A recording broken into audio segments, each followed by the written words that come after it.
La guerre en Ukraine n'a pas été sans conséquences pour la Russie.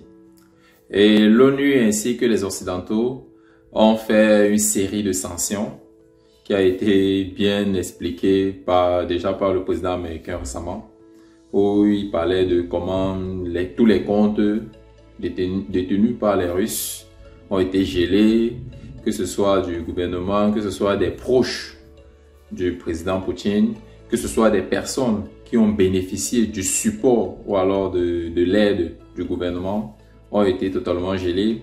Ils ont présenté comment il y a plus d'importation en Russie, que ce soit alimentaire et autres.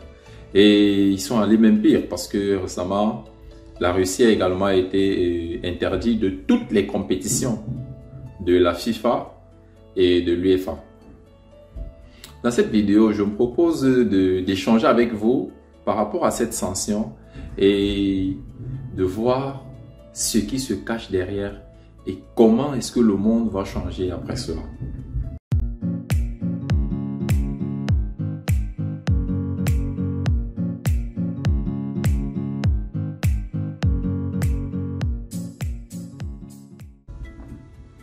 Sincèrement, ces sanctions sont des sanctions plutôt normales et je pense que la Russie s'attendait à cela.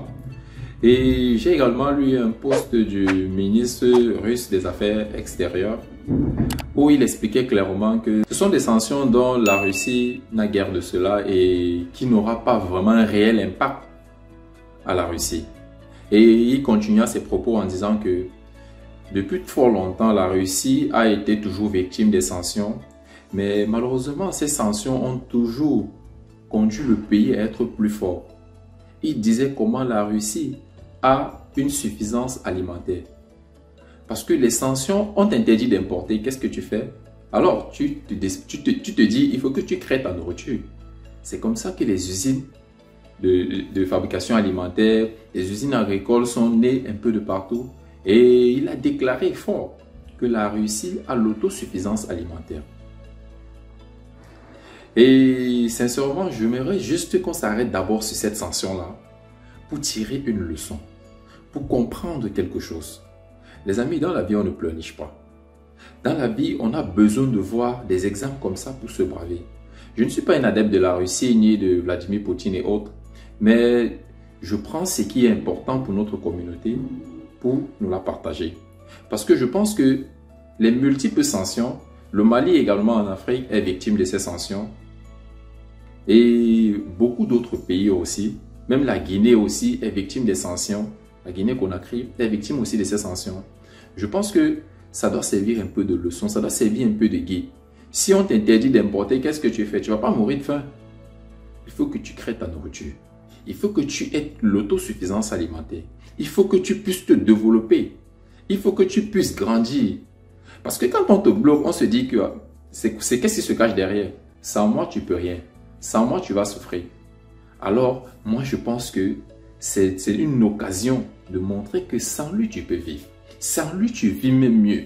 Sans lui, tu deviens même plus libre. Tu deviens plus fort. C'est ça que j'aimerais partager avec toi.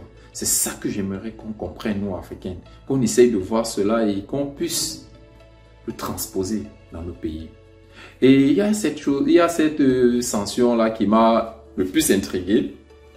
La FIFA et l'UEFA, qui sont des organismes entre guillemets apolitiques, se sont mêlés dans le jeu politique. Pourquoi? Parce qu'ils sont sous l'influence des Occidentaux. Ils sont dirigés par des Occidentaux et ils subissent des pressions de la France, l'Angleterre et toutes ces grandes puissances-là pour prendre des décisions pareilles. Mais je reviens pas en arrière pour vous rappeler de la fameuse Conférence League dont voulaient organiser les géants d'Europe, c'est-à-dire le Real, le Barça, Chelsea, tous ces grands clubs-là. Qu'est-ce qui s'est passé? On a bondé dans les réseaux sociaux comment ils sont égoïstes, comment ils ne pensent qu'à eux, comment ils ne voient pas des petits clubs, comment c'est difficile, comment vraiment il faut qu'on arrête ça, il faut qu'on les sanctionne, il faut qu'ils annulent. On a bondé tout ça dans les médias comme ça. Et qu'est-ce qui s'est passé? Chaque club, chaque pays, chaque supporter ont commencé à gréver. Les amis, vous grévez, vous ne savez même pas pourquoi vous grévez. Et c'est comme ça, les clubs se sont retirés, les présidents se sont retirés. Et il est resté deux clubs, le Real et le Barça. Et ils ont dit toujours qu'on va les sanctionner, mais on ne peut pas les sanctionner parce qu'ils ont ce pouvoir-là. Ils savent ce qu'ils sont. Sans ces deux clubs-là, l'Europe est anéantie totalement, sincèrement. Et de façon transposée, qu'est-ce qu'ils ont fait? Ils ont créé la Conference League. Ça veut dire le projet de l'autre, ils l'ont pris pour eux. Pourquoi est-ce qu'ils ont bloqué ce projet? Pourquoi est-ce qu'ils ont dit que ce projet ne marche pas? Tout simplement parce que ça ne servait pas leurs intérêts. Ça, c'est aussi quelque chose que j'aimerais qu'on comprenne. Que ce qu'on nous transmet toujours dans les médias, ça sert les intérêts de qui? C'est important pour qui? Qui bénéficie là-dedans? Vous comprenez un peu? Donc, ça fait en sorte que ils ont fait ça. Même la FIFA a annoncé récemment créer une conférence Ligue en Afrique où il va prendre les premiers de chaque club, je ne sais pas trop quoi, la combinaison, et ils seront directement qualifiés pour la Coupe d'Afrique et des choses comme ça. Ils ont pris le projet, ils sont venus pour eux parce que ça sert les intérêts. Présentement, ils entrent dans le jeu de la politique pour interdire la Russie et les clubs russes de toutes les compétitions de la FIFA et de l'UEFA. Ce qui va se passer, c'est que la Russie va devenir plus forte. La Russie va devenir plus forte. Comment? Elle a le soutien de la Chine. Elle a le soutien de d'autres puissances. Parce que récemment, avec le Mali aussi, même si ce n'est pas encore tellement officiel.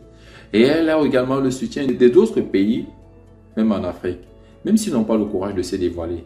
Ce qui va se passer, c'est que le monde va se diviser en deux parties. Il y aura un UEFA 2. Tout va devenir 2. Parce que le monde va se diviser. Parce qu'ils ne vont pas perdre. Ils ne vont pas chuter. Ça va pas les rendre faibles. Si les partenaires de la FIFA ou de l'UEFA écoutent cette vidéo, ils doivent comprendre que ce sont des organismes apolitiques. Ils ne doivent pas se mêler de la politique. Parce qu'ils en sortiront perdants. Ça, je peux vous le garantir. Et je pense que ça sera un départ. Et je pense que nous, Africains, on doit comprendre tout cela et tirer des leçons qui vont nous aider. Si on te bloque, si on t'empêche de faire venir la nourriture chez toi, alors crée la nourriture. Si on t'empêche d'avoir le gaz chez toi, on t'empêche d'avoir l'électricité chez toi, même le soleil arrive chez toi, personne ne va empêcher le soleil d'arriver chez toi. Alors transforme ton énergie. Peu importe les sanctions qu'on te donne, trouve une alternative. Trouve une solution par rapport à ça. Et la solution est chez toi. La solution est à côté de toi. La solution est dans ton pays. Ton pays est très riche. Tu peux le faire et tu pourras toujours le faire. Sincèrement, ça c'était une vidéo vraiment de sensibilisation. Ça c'était une vidéo d'avertissement pour ces organismes qui se prennent, je ne sais pas, pour des demi-dieux, qui profèrent des sanctions dans le monde. Et rassurez-vous, le monde finira divisé et il y aura deux parties. Il y aura les parties des Occidentaux avec l'OTAN et il y aura la partie de la Russie avec la Chine et ses alliés. C'est comme ça que le monde va finir.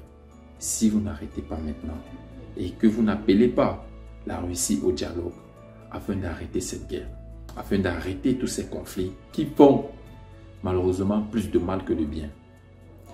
Olivier Dong est pour vous servir. À très bientôt.